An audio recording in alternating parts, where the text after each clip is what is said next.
est-ce que tu as eu le cliché que tu voulais dans de bonnes conditions? Toujours? Parfait. Mais faut jouer des coups, faut se faire respecter. Hein? Ben oui, parce que sinon, comme je suis photographe officiel pour le comité, du coup, je suis obligée de voilà, me faire la place pour récupérer, comme ça, on va les mettre sur les sites tout à l'heure. Voilà, merci. De rien. Au revoir. Le classement de départ et tout simplement, eh bien, ça concerne bien sûr le classement général. On part du Nous allons continuer à remonter cette ligne. Le dernier à se lancer et sur le contre la montre cet après-midi, ça sera le maillot jaune, une tunique qui doit défendre. Pour savoir comment se comporte notre équipe de Roura. Très bien. Oui, ça va? Puisque nous avons quand même deux coureurs qui sont arrivés. Donc je crois que même s'il ne restera qu'un, déjà le fait d'avoir fait le tour, c'est comme Achille, il a terminé sa course hier, bon, il sera bon nom. Il fait partie de cette équipe. Tout à fait. Oui. Donc en tout cas je les félicite tous, et quelle que soit leur appartenance, parce que le vélo, contrairement à ce qu'on pense, le vélo coûte cher, fait des dégâts. Parce qu'il y en a qui sont tombés là, ça va laisser des traces. Hein. Mais bon, je crois qu'on a un très beau tour, assez très relevé. Et le maillot jaune n'est pas encore perdu. Oui, il n'est pas perdu, même s'il n'est pas encore gagné, mais tout reste possible. C'est ça qui est magnifique. Tout à fait. C'est ce suspense qu'on aura connu il y a des années où Marco Ponte, à moins d'une seconde, a perdu le tour de Guyane.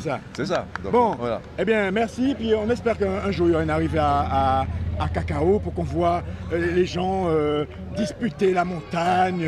Alors on y réfléchit déjà à arriver à Roura. On va voir parce que ça coûte cher. Mais puis il faut être prudent dessus, quoi. Alors c'est l'occasion pour moi de vous présenter une jeune qui est de passage en Guyane, qui fait à l'école de judo à Rennes.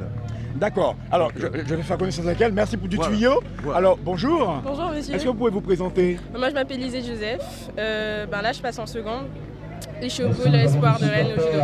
Et vous avez commencé le judo ici en Guyane? Oui. Au sein de quel club? Au CSAB. Ah oui, le club qui s'entraîne dans une école. Comment s'appelle cette école? Eliette d'Anglade. Voilà, c'est cela même, Eliette d'Anglade. Vous avez travaillé un peu avec Gilbert Charon? Oui, c'était mon professeur quand j'étais...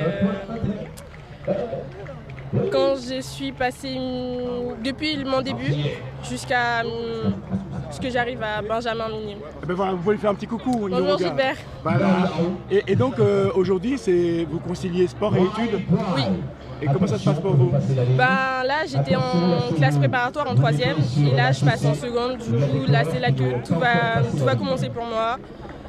J'ai fait un beau parcours cette année. J'en suis fière. Et là, on attend la suite. Et donc, ça veut dire qu'en cours d'année, vous avez régulièrement des compétitions? Oui, pas comme en Guyane. Par exemple, en Guyane, on a 3 compétitions par an, par exemple. Et en France, on a soit 2 ou soit 3 compétitions par mois. Dans quelle catégorie vous concourez? Moi, je suis en mode 63. Alors, bon courage. Merci. Tous nos vœux vous accompagnent. Merci. Et puis, prenez soin de vous. Merci à vous. Merci, au revoir. Au revoir. RDI en Guyane, c'est de la musique, des infos et du sport. RDI sur 105.1 à Cayenne et 88.4 à Kourou. Avec la CTG partenaire officielle du Tour, le comité régional de cyclisme de la Guyane, Signarama, la boutique Obsession, JMB Location, l'Oxygène, l'agence Point Pub et Gazaldis. Quelle que soit la marque du vélo, on pédale. Pédalez vélo, pédalez vélo. Échappé du maillot blanc grâce à ses coéquipiers. Tour de Guyane 2022. Soutenez l'esprit d'équipe avec la CACL, partenaire du maillot blanc.